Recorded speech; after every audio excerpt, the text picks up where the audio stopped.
Trisha! Malakas sa tawag ni Earl mula sa kusina. Kadarating lang nito nung hapon ngayon mula sa trabaho at nagmamadaling hinagilap ito kaagad ng dalaga. Sir Earl, nasa likod buhay po ako. May nililinis lang po ako rito. Sigaw niya. Biglang nataranta na marinig ang boses ng amo. Pagbukas ng screen door na abutan siya rito, nagmamadaling nagpunas ng mga kamay sa suot niyang itim na leggings. Lalong lumutang ang puti at kinis niya sa suot niyang yellow racerback sando. Nais na sana magkubli dahil sa ginagawang pagtitig nito sa kanya mula ulo hanggang paa. Ganon pa man, may kakaibang kaligayahan siyang nadarama tuwing magtatama ang kanilang mga paningin. Pakiramdam naman ng binata, saglit huminto ang paghingi niya dahil sa angking karikta ng dalaga. Mapapungay na mga ta, mapapulang labi at malusog na dibdib. Di niya napigilang humugot ng malalim na hininga. Para siyang nasusuffocate sa tindi ng bumabalot sa katawan niya, lalo pa na maalala niyang insidenteng nabuharan to sa harapan niya. Aminado si Earl sa sariling attracted kaagad sa rito nung una niyang makita to, na pinantiniba ng pangyayaring yon. Napahinto si Teresa ginagawa na makita nilang pinagmamastan niya ito.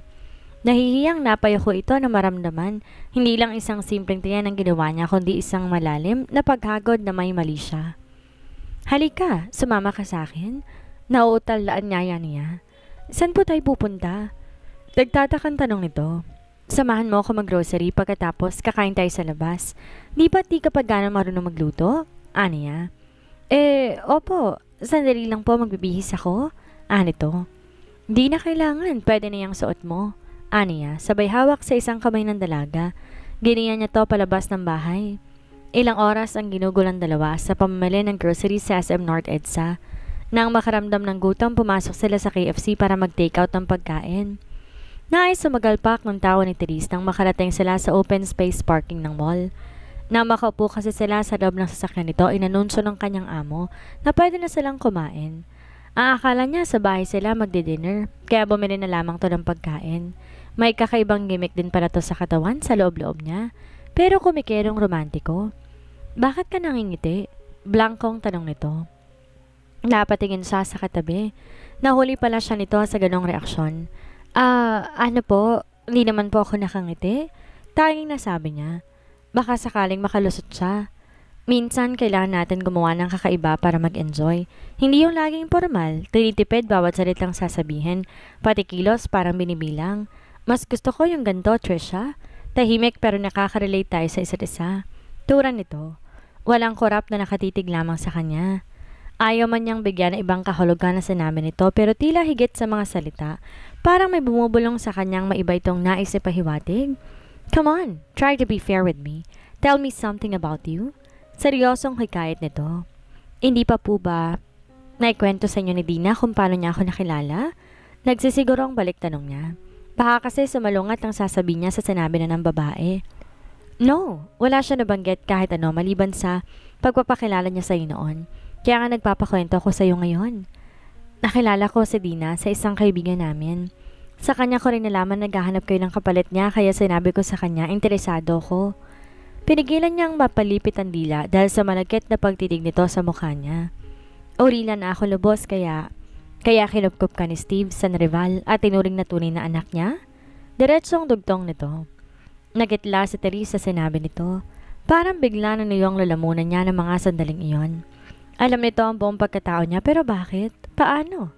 Parang gusto niyang lumubog sa kinatatayuan niya sa sobrang hiya dahil alam niyang di na siya maaaring magdahilan pa. Di pa siya nakakabawi ng emosyon niya, muling nagsalita ito. Unang-una, hindi ako nagalit nang malaman kong totoo. In fact, you're free to tell me everything at hindi kita sisisihin.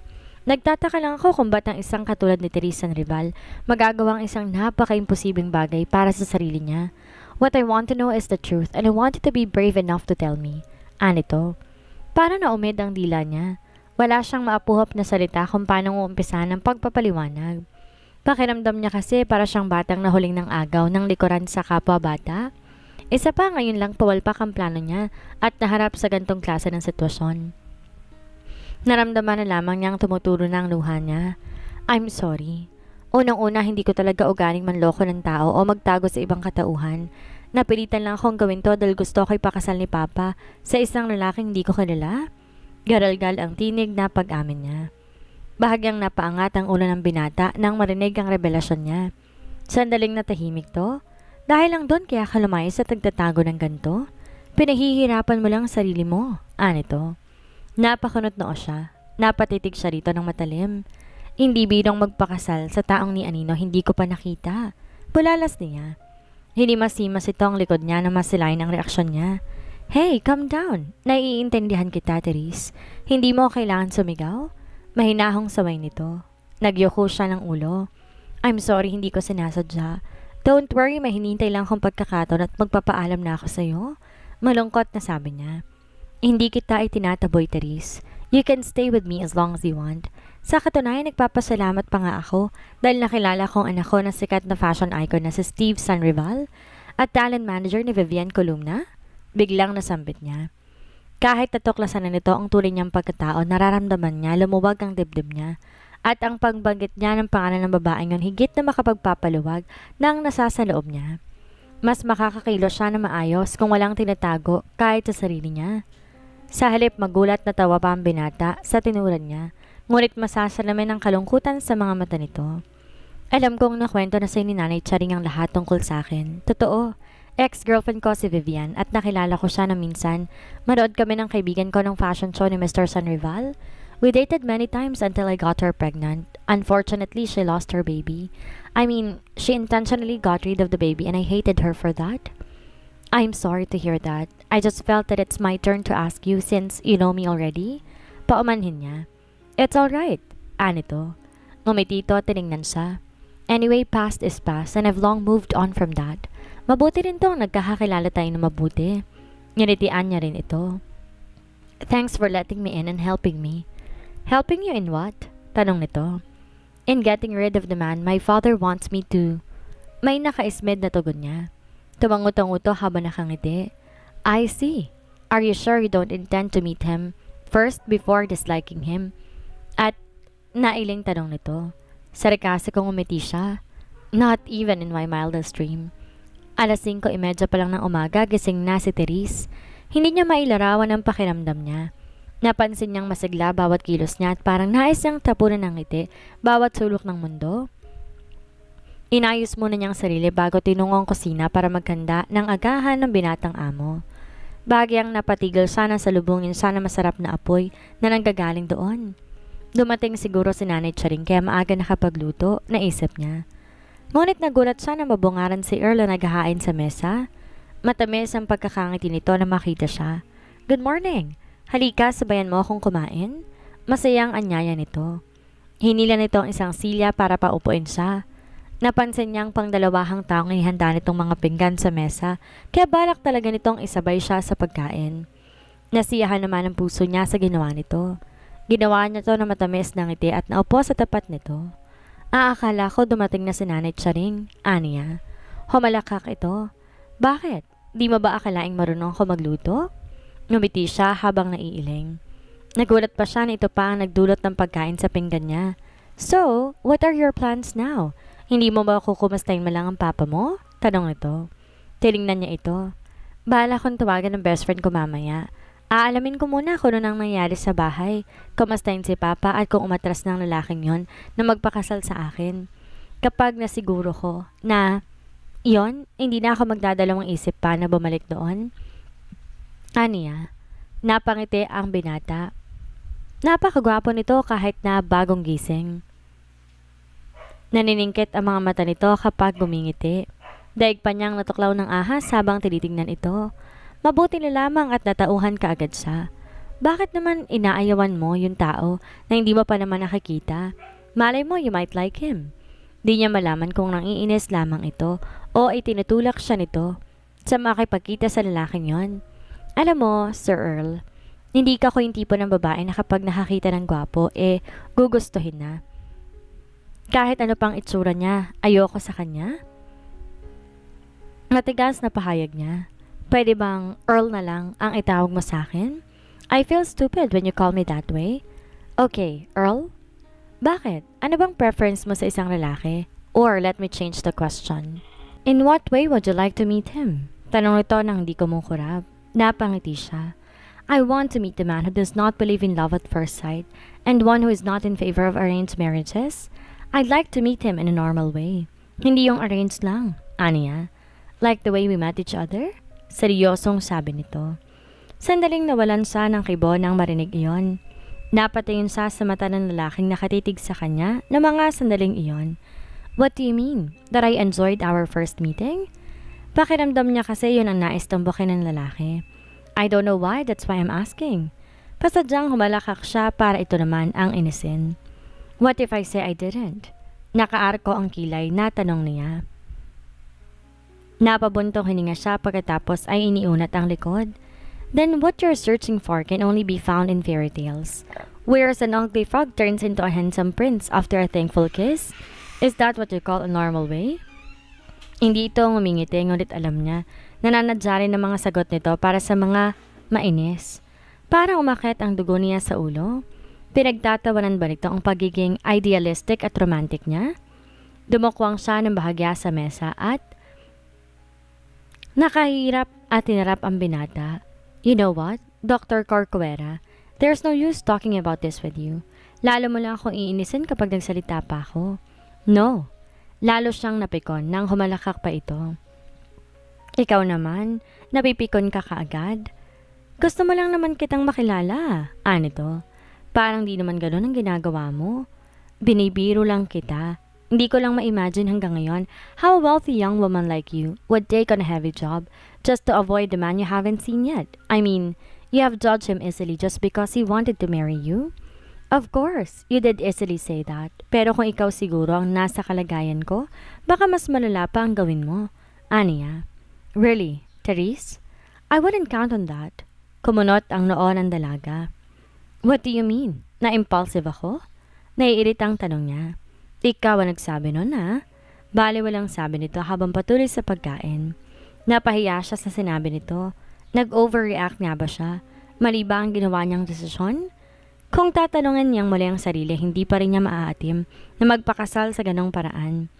Na mapansin niyang ganado sa pagkain ng kaharap na parang di nito pinansin na apektado siya sa mga sinabi nito. Lalo lang siyang napikon dito.